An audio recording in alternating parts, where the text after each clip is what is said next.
Hi, welcome. This continues the reading of Walking a Rainbow by me, Michael Shearer, about my son Kez and I walking the Camino de Santiago when he was 9. This is chapter 34, which is entitled News of the Future. News of the Future. It begins in Porto Marine, where we had stayed the night, sleeping on the floor of the gymnasium. Porto Marine is a town which has been transported stone by stone up from the valley below and rebuilt, and has a curiously sort of transitory feel. Anyway, we wake in the gym. Chapter 34. News of the Future. The gym was almost deserted when I awoke. The air was cold and damp. It seemed to congeal in the large empty space. All the sleeping bags had receded like a tide, leaving Kez and I beached like seals in a chill dawn. Outside it was grey and wet. It had rained in the night. We left with some speed, as if eager to quit Porto Marine. We walked at some pace through the dreary town, over road and path, over a narrow footbridge and up a steep slope the other side of the valley.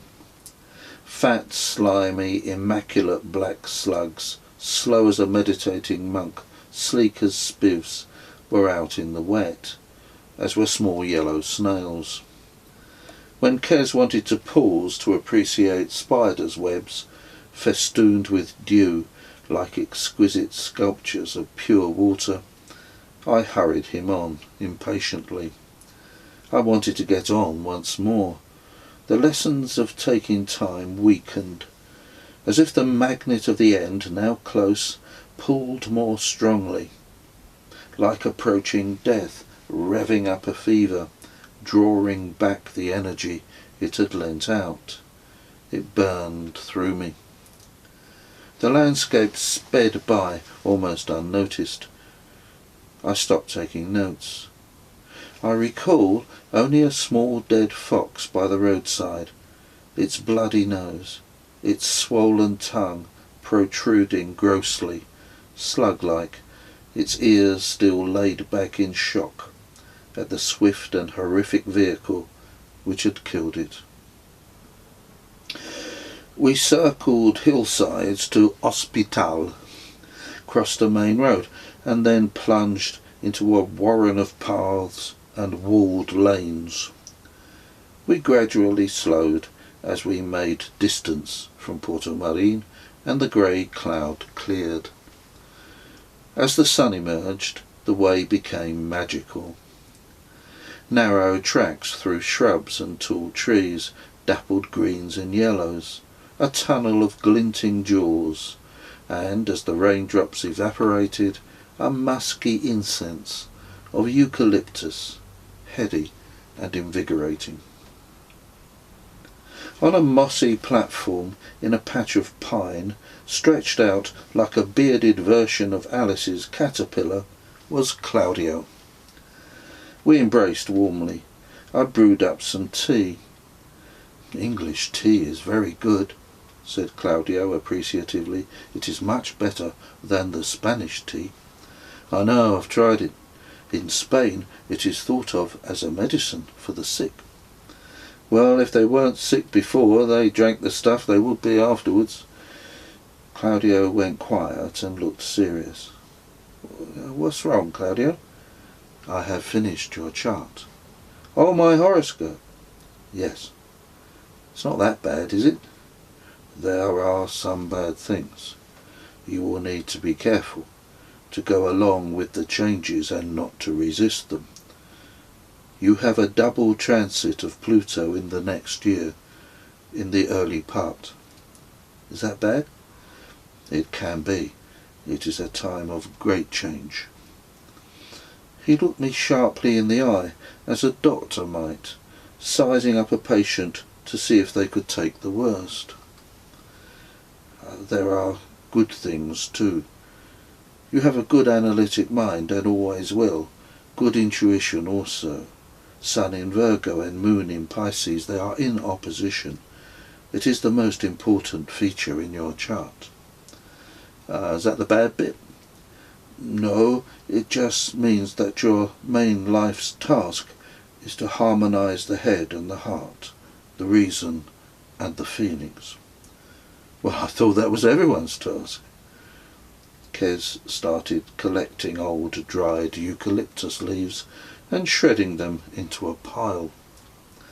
Claudio watched without seeing. He seemed decidedly troubled. You must use these things in your chart, he went on, to solve or help to solve your problems. Okay, what problems? There will be a challenge to your marriage and your job.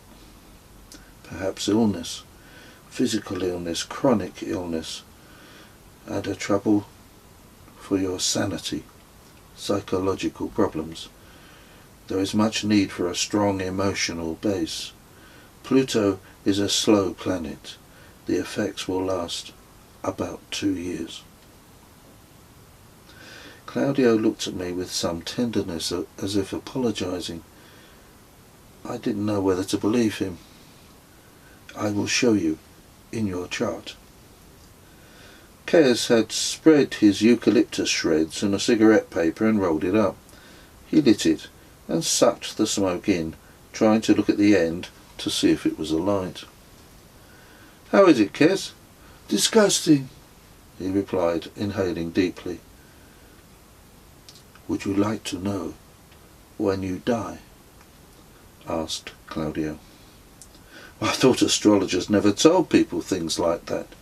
They don't, but it is always the first thing they check for themselves when they are learning. When I learnt about my death, it was terrible. I thought of going far away, on the other side of the earth, to see if I could change it. When I did your chart, it was like that. I know you are very important for me. I don't know how, but I know it is like that. We are like brothers, more than brothers. So do you want to know? The forest was still. The sun shone steadily now. Eucalyptus and pine was vivid in my nostrils, like a tonic. My brain felt clarified. Yes, I said firmly. So he told me. A strong young Spaniard came striding through the wood. Claudio called a greeting and he stopped. Would you like a cup of tea? I asked. But it isn't 5 o'clock, he answered. Pardon? The English have tea at 5 o'clock. Well, it must be 5 o'clock somewhere. Which would you like? We have Tesco's Premium, Spanish not recommended, chamomile or linden, or peppermint, added Claudio. You carry 5 sorts of tea? Naturally, doesn't everyone? He giggled. It's just like the good soldier Schweik, he said inexplicably. Well, which would you like? You could have coffee if you prefer, offered Claudio. Or a liqueur, added Kez. Kez offered me a drag of his eucalyptus joint. He was right. It was foul. It went straight to my head. Would you like some eucalyptus? I said to our bemused friend. We have no hookah, I'm afraid. Claudio was preparing lots of little bits of bread with snippets of sardine on them, like tapas. He offered them on an aluminium plate from my cooking kit. Be careful from which side of the plate you choose, I said, enjoying myself. If you eat from the right side, you will shrink into yourself and strengthen your separate identity. But eat of the left side, and you may expand and lose yourself in the great space. I'm not very hungry, he said, embarrassed and very puzzled. I will eat of both sides, I said theatrically, for I have Sun in Virgo and Moon in Pisces. I raised my tea in a toast. Death and eucalyptus, I said. Mars bar and Tabasco, said Kez. The road and a blanket, said Claudio. Our guest showed distinct signs of wishing to leave. Claudio asked him to take a photo of the three of us, which he did, and he made his escape. Poor man, said Claudio, grinning. He will think about this meeting for many days. And talk about it in the bars of his hometown. He will. Crazy people on the way. He will say there was a strange Englishman, as fruity as a nutcake. Just so. I remember going into the Gents in a pub in Poplar, I related, and reading a graffiti on the wall. It said, I am neither Hamlet nor a suspension bridge. I've never forgotten it. No idea what it means. Same sort of thing. Red sky at night, trip on a leaf, said Kez. Exactly, I replied. We packed up and went on our way. Villages emerged out of the increasingly bushy woods and the labyrinth of paths every few hundred yards. A few simple houses made of ill-fitting stones by a dirt track, carts filled with compost, haystacks like sheds, grain stores on pedestals like tombs, chickens scampering in consternation, dogs hiding in the shade, sometimes a porch overhung with vines. Imagine rest after work and reach up and pluck a grape. Kez sat like a blonde owl on the single shaft of a wooden Galician cart, with solid Celtic wheels with metal rims and pointed sticks to hold the crop in, while I took his photo. We came upon a weather-worn woman of indeterminate age, casually driving a herd of goats along the path. She paused to chat with Claudio in heavily accented Spanish. She talked with him while looking at Kez and I with undisguised admiration. I warmed towards her. Suddenly Claudio laughed. What does she say, Claudio? She says it is very wonderful that you do the walk. I gave her a modest smile of acknowledgment. Very wonderful, father and son. The son so young, the father so old.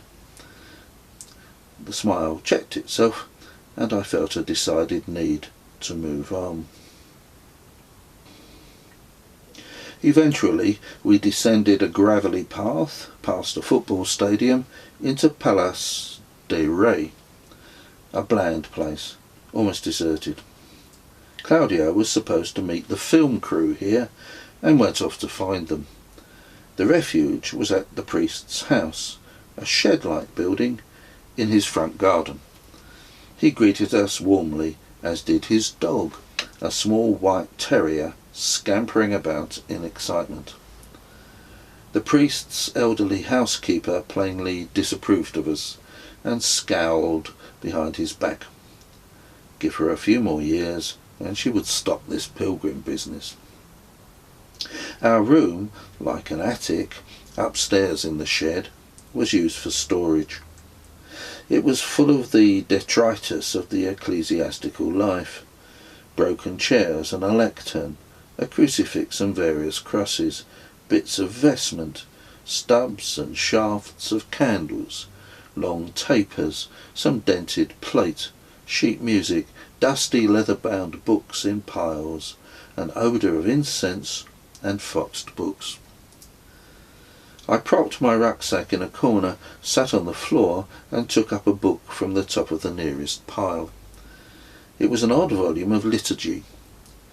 A bookmark fell out, slightly bigger than a credit card, with a calendar for 1969 on one side and on the other a picture of a very pretty young nun, sensual lips and long eyelashes, holding a full red rose in her left hand.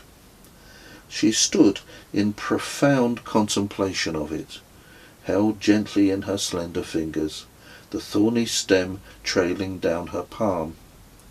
Behind her was a round-headed arcade with slim pillars, open to the scene of a mountain village in winter. She held the rose so that it was framed by an arch and given emphasis by a background of snow. "Santa Rita de Casilla," it said. "Granada." I put it in my pocket.